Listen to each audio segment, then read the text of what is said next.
जब अंगराज कर्ण ने अपने दिव्य धनुष का संधान घटोत्कच पर किया था तो उस वक्त हनुमान जी भी यह दृश्य देख रहे थे। हनुमान जी वास्तविक रूप में अंगराज कर्ण के दिव्यास्त्र को रोकने में सक्षम थे, लेकिन फिर भी क्यों हनुमान जी ने घटोत्कच के प्राण नहीं बचाए? आखिर क्यों हनुमान जी ने अंगराज कर्ण के द्वारा चलाए गए इंद्रास्त्र को नहीं रोका? तो चलिए जानते हैं इस रोचक वृत्तांत को। आप देख रहे हैं अपना नॉलेज टीवी। तो चलिए अब करते हैं ज्ञान की बात। वीडियो में आगे बढ़ने से पहले हमारे चैनल को सब्सक्राइब अवश्य करें और बेल आइकन जरूर दबाएं। साथ ही कमेंट बॉक्स में जय श्री कृष्ण अवश्य लिखें। दोस्तों, सूर्यपुत्र कर्ण अपने गुरु परशुराम जी के एक चहेते शिष्य होने के कारण परशुराम जी से वो सभी विद्याएं और दिव्यास्त्र प्राप्त किए थे जो परशुराम जी जानते थे। यहाँ पर भीष्म पितामह के बाद अंगराज कर्ण ही एक ऐसे शिष्य थे जिसे गुरु परशुराम जी ने अपने पास के सभी अस्त्र शस्त्र प्रदान कर दिए थे, क्योंकि वे अंगराज कर्ण को इसके योग्य समझते थे। स्वयं सूर्यपुत्र कर्ण अपने अमुक शक्तिशाली दिव्यास्त्र के साथ कुरुक्षेत्र में युद्ध तो लड़ रहे थे, लेकिन इसके साथ साथ वे अर्जुन पर ही अत्यधिक दिव्यास्त्र प्रयुक्त करना चाहते थे, क्योंकि उनकी प्रतिशोध की भावना अर्जुन से ही थी। जब अंगराज कर्ण का सामना घटोत्कच से होता है, यानी कुरुक्षेत्र में भीमपुत्र घटोत्कच का आगमन होता है। दोस्तों, घटोत्कच वास्तविक रूप में राक्षसी पर्वतिका था, यानी सीधे तरीके से कहा जाए तो उनमें राक्षसी बल सामूहिक था। उनमें असाधारण शक्ति थी और मायावी शक्ति से भी कई सारे रूप ले सकते थे।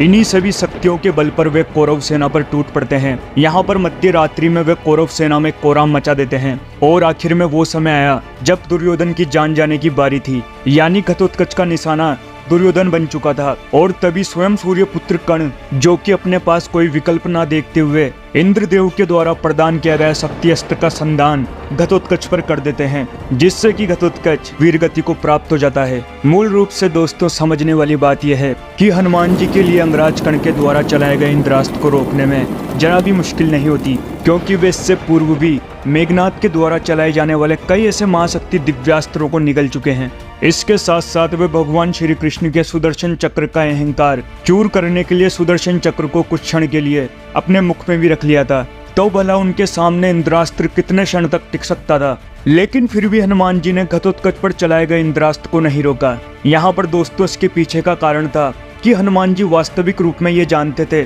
कि महाभारत युद्ध का परिणाम क्या होने वाला है। मूल रूप से आप सभी को बता दें कि भगवान श्री कृष्ण के लिए ये पहले से ही निर्धारित था कि महाभारत युद्ध की समाप्ति के पश्चात कौन कौन से योद्धा बचेंगे और कौन कौन से योद्धा वीर गति को प्राप्त होंगे और किन्हें उनके पाप कर्मों की सजा मिलेगी।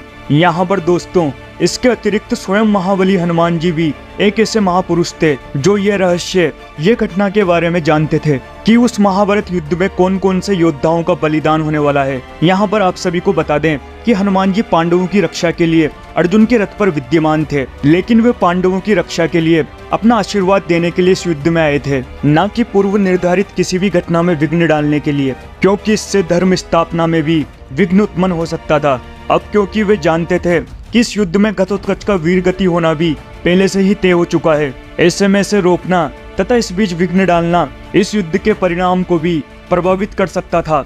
आप सभी को बता दें कि हनुमान जी वास्तविक रूप में होने वाली यह घटना को बीच में टालना नहीं चाहते थे तथा उसमें विघ्न डालना नहीं चाहते थे, परंतु पांडवों की सुरक्षा आवश्यक थी, क्योंकि ये पहले से ही निश्चित हो चुका था कि वास्तविक रूप में सभी पांडवों को युद्ध के अंत तक भी सुरक्षित और जीवित रहना है। इसीलिए भगवान श्री कृष्ण और हनुमान जी का आशीर्वाद सदैव पांडवों के साथ था, क्योंकि अगर पांडव सुरक्षित और जीवित नहीं बचते तो इस युद्ध में ये सिद्ध नहीं होता कि धर्म की जीत हुई है या फिर अधर्म की। यहाँ पर धर्म की जीत होने की प्रमाणिकता के रूप में सभी पांडव जीवित थे। साथ ही हस्तिनापुर सहित पांडवों ने इंद्रप्रस्थ के राज्यभार को भी संभाला था और इस प्रकार श्री कृष्ण ने धर्म की स्थापना की थी। पांचों पांडव धर्म की ही मूर्ति थे। वे भगवान श्री कृष्ण के बताए हुए मार्गदर्शन पर ही चलते थे और इसीलिए वे हमेशा धर्म का ही पालन करते थे।